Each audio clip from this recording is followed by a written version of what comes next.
ನಾನು ಉತ್ತರ ಕರ್ನಾಟಕ ಸಮಸ್ಯೆ ಬಗ್ಗೆ ಅಷ್ಟೇ ಮಾತಾಡ್ತೀನಿ. ತಾವು ದಯಮಾಡಿ ನಡಬರ್ಕ ತೊಂದರೆ ಕೊಡಬೇಡ್ರಿ ಸರ್. ಈಗ ಉತ್ತರ ಕರ್ನಾಟಕದಲ್ಲಿ ನಮ್ಮ ಯಾದಗಿರಿ ಜಿಲ್ಲೆಗೆ ನಮ್ಮ ಹೆಲ್ತ್ ಬಗ್ಗೆ, ಆರೋಗ್ಯದ ಬಗ್ಗೆ ಮಾತಾಡೋದಂದ್ರೆ ನಮ್ಮಲ್ಲಿ ಆಯುಷ್ ಹಾಸ್ಪಿಟಲ್ದು ಭಾಳ, ಮತ್ತು ಈಗ ಇಲ್ಲಿ ಮಂಗಳೂರಲ್ಲಿ ಆಯುಷ್ ಹಾಸ್ಪಿಟಲ್ ಒಂದೇ ಇರ್ತದೆ. ನಾವು ಅಲ್ಲಿಂದ ಯಾದಗಿರಿಯಿಂದ ಇಲ್ಲಿಗೆ ಬರಬೇಕಂದ್ರೆ ಸುಮಾರು 750 ಕಿಲೋಮೀಟರ್ ಆಗ್ತದೆ. ಜನರಿಗೆ ತೊಂದರೆ ಮತ್ತು ವೈದ್ಯರಿಗೆ ಅಂತರ ಇಷ್ಟು ರೋಗಿಗಳಿಗೆ ಭಾಳ ತೊಂದರೆ ಆಗೋ ಕಾರಣ ಹಿಂದಕ್ಕೆ 2022ರಲ್ಲಿ ನಮ್ಮ ಸರ್ಕಾರ 100 ಲಕ್ಷ ರೂಪಾಯಿ ಅನುದಾನ ಬಿಡುಗಡೆ ಮಾಡಿತ್ತು ಮತ್ತು ಅದನ್ನು ಒಂದೇ ತಿಂಗಳಲ್ಲಿ ಮತ್ತೆ ವಾಪಸ್ ತಗೊಂತು. ನಮ್ಗೆ ಏನು ಜಾಗ ಇಲ್ಲ ಅಂತ. ಈಗ ನಮ್ಮಲ್ಲಿ ಜಾಗದ ವ್ಯವಸ್ಥೆ ಮಾಡಿರ್ತಾರೆ. 2 ಎಕರೆ 17 ಗುಂಟೆ 1, 2 ಎಕರೆ 1 ಗುಂಟೆ 1, 2 ಸರ್ವೆ ನಂಬರ್ದಲ್ಲಿ 4 ಎಕರೆ 18 ಗುಂಟೆ ದವಾಖಾನೆ ಸಲುವಾಗಿ ಜಾಗದ ವ್ಯವಸ್ಥೆ ಮಾಡಿರ್ತದೆ. ಅದಕ್ಕೆ ಎಲ್ಲ ರೋಗಿಗಳಿಗೆ ಆಯುಷ್ಯದಲ್ಲಿ ಅಂತಂದ್ರೆ ಎಲ್ಲ ರೋಗ ಅಂದ್ರೆ ಭಾಳ ವೈದ್ಯರಿಗೆ ಭಾಳ ತೊಂದರೆ ಆಗ್ತಿರ್ತದೆ. ಅದಕ್ಕೆ ತಾವು ದಯಮಾಡಿ ಸರ್ಕಾರಕ್ಕೆ ತಮ್ಮ ಮೂಲಕ ವಿನಂತಿ ಮಾಡೋದೇನೆಂದರೆ, ನಮ್ಮ ಯಾದಗಿರಿ ಜಿಲ್ಲೆ, ಯನ್ನೂರು ಜಿಲ್ಲೆ ಇರೋ ಸಲುವಾಗಿ ಅಲ್ಲಿ ಆಯುಷ್ ಹಾಸ್ಪಿಟಲ್ನ ಓಪನ್ ಮಾಡಿ ಕೊಡಬೇಕಂತ ಕೇಳ್ಕೊಳ್ತೀನಿ. ಇನ್ನು ಅರ್ಥರೇಖೆ ಇದ್ದ ಫಲವೇನು, ಆಯುಷ್ಯ ರೇಖೆ ವಿಲ್ಲದೆನಕ್ಕ, ಆಯುಷ್ಯ ರೇಖೆ ಇದ್ದ ಫಲವೇನು, ಆರೋಗ್ಯ ರೇಖೆ ವಿಲ್ಲದೆನಕ್ಕ. ಹಣ ಐಶ್ವರ್ಯಕ್ಕಿಂತ ಆಯುಷ್ಯ ಮುಖ್ಯ, ಆಯುಷ್ಯಕ್ಕಿಂತ ಆರೋಗ್ಯ ಮುಖ್ಯ. ಅದಕ್ಕೆ ದಯಮಾಡಿ ತಾವು ಹೆಚ್ಚಿಗೆ ಹೇಳಕ್ಕಂದ್ರೆ ಆಯುಷ್ ದವಾಖಾನೆಯನ್ನು ಯಾದಗಿರಿ ಜಿಲ್ಲೆಯಲ್ಲಿ, ಅದು ಯಾದಗಿರಿ ನನ್ನ ಮತಕ್ಷೇತ್ರದಲ್ಲಿ ಪ್ರಾರಂಭ ಮಾಡಲಿಕ್ಕೆ ತಮ್ಮ ಮೂಲಕ ಸರ್ಕಾರಕ್ಕೆ ಅನುದಾನ ಬಿಡುಗಡೆ ಮಾಡಬೇಕಂತ ಕೇಳ್ಕೊಳ್ತೀನಿ. ಆಮೇಲೆ ಇನ್ನೊಂದು KEB ತೊಂದರೆ ಅಂದರೆ ಇಷ್ಟು ಅದ ಹೇಳಕ್ಕಿಲ್ರಿ. ಯಾದಗಿರಿ ಮತಕ್ಷೇತ್ರದ KEBಯಲ್ಲಿ ವಡಗೇರದಲ್ಲಿ ಉಪವಿಭಾಗ ರಚಿಸಲು ಪ್ರಸ್ತಾವನೆ ಸಲ್ಲಿಸಿದೆ. ಅದು ಬೋರ್ಡ್ ಮೀಟಿಂಗ್ನಲ್ಲಿ ಮಂಡಿಸಿ ಅನುಮೋದನೆ ಕೊಡಬೇಕು.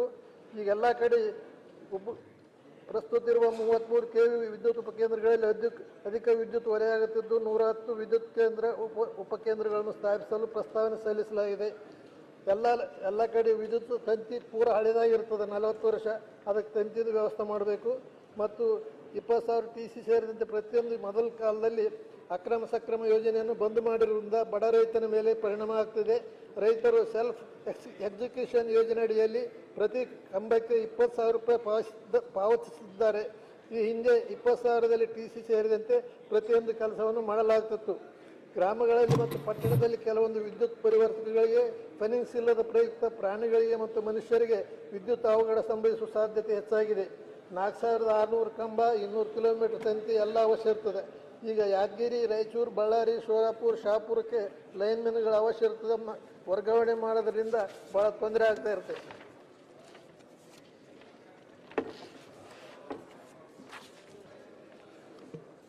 ಆಮೇಲೆ ಪಂಚಾಯತ್ ರಾಜ್ಯದಲ್ಲಿ ಹೇಳ್ಬೇಕಂತಂದ್ರೆ ಪ್ರತಿ ಹಳ್ಳಿಯಲ್ಲಿ ಕುಡಿಯೋ ನೀರಿನ ಸಮಸ್ಯೆ ಅಂದ್ರೆ ತೊಂದರೆ ಆಗ್ತಾ ಇದೆ. RO ಪ್ಲಾಂಟ್ ಮಾಡೋದು ಅವಶ್ಯ ಇರ್ತದೆ.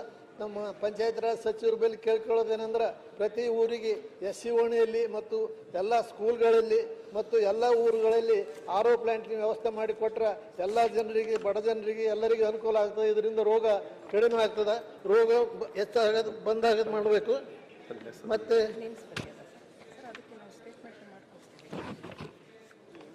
ದುಡ್ಡು ನೀ ಮಾತಾಡ್ದೆ ಹೇಳ್ತೀನಿ, ಡಿಸ್ಟರ್ಬ್ ಮಾಡಬೇಡ.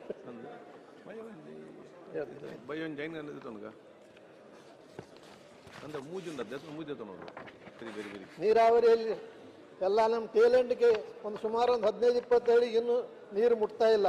ಅದ್ರ ಸಲುವಾಗಿ ನೀರಾವರಿ ಸಚಿವರೆಲ್ಲ ಕೇಳಿದ್ರೆ ಸುಮಾರು 50 ಕೋಟಿ 100 ಕೋಟಿ ಕೊಟ್ಟರೆ ಸಾಕು, ನಮ್ಮ ಎಲ್ಲ ಹಳ್ಳಿಗಳಿಗೆ ನೀರು ಟೇಲೆಂಟಿಗೆ ಮುಟ್ತದೆ.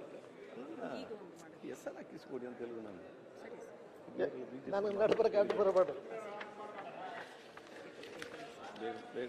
ರಾತ್ರಿ ಕೆಲಸ ನಿರ್ವಹಿಸುವ ಸಲುವಾಗಿ 24/7ದಲ್ಲಿ 4 ಜನ ಆಪರೇಟರು, ಪ್ರತ್ಯೇಕ ಲೈನ್ ಮ್ಯಾನ್ ಇರಲಾರ ಸಲುವಾಗಿ ಸಿಬ್ಬಂದಿ ಕೊರತೆ ಭಾಳ ಇರ್ತದೆ. ಸಿಬ್ಬಂದಿ ವ್ಯವಸ್ಥೆ ಮಾಡಬೇಕು. ಮತ್ತು ನಮ್ಮಲ್ಲಿ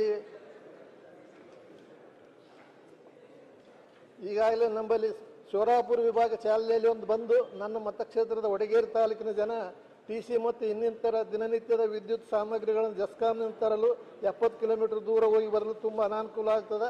ಇದಕ್ಕೆ ಪರಿಯಾಗಿ ನನ್ನ ಮತಕ್ಷೇತ್ರಕ್ಕೆ ಯಾದಗಿರಿ ಜಿಲ್ಲೆ ಕೇಂದ್ರ ಸ್ಥಾನ ಕೇವಲ 15 ಕಿಲೋಮೀಟರ್ ದೂರದಲ್ಲಿ ಇದ್ದದಕ್ಕೆ ಇದಕ್ಕೆ ಪ್ರತ್ಯೇಕ ಒಂದು ವಡಗೇರ ಉಪವಿಭಾಗ ರಚಿಸಿ ಅದನ್ನು ಯಾದಗಿರಿ ವಿಭಾಗಕ್ಕೆ ಜೋಡಿಸಿ ಆದಷ್ಟು ಬೇಗನೆ ಅನುಮೋದನೆ ನೀಡಬೇಕು.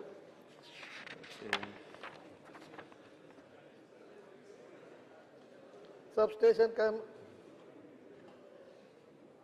220 kV ರಾಮಸಮುದ್ರ ಕಾಮಗಾರಿ ಪೂರ್ಣಗೊಂಡಿದ್ದು ಸಿವಿಲ್ ಕಾಮಗಾರಿ ಬಾಕಿ ಇದೆ. 100 kV Yadgir north medical college ಬಾಕಿ ಇದೆ. ಎಲ್ಲ ಸಬ್ಸ್ಟೇಷನ್ ಕಾಮಗಾರಿಗಳು ಗುಣಮಟ್ಟದಿಂದ ಕೂಡಿಲ್ಲ. ವಿಶೇಷವಾಗಿ ಸಿವಿಲ್ ಕೆಲಸಗಳಂತೂ ಪೂರ್ತಿ ಕಳಪೆ ಮಟ್ಟದವಾಗಿರ್ತಾವ.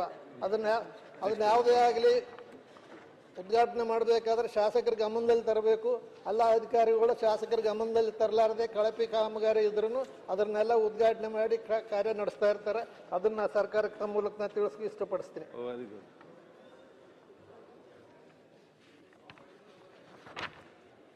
ಆಯ್ತಾ?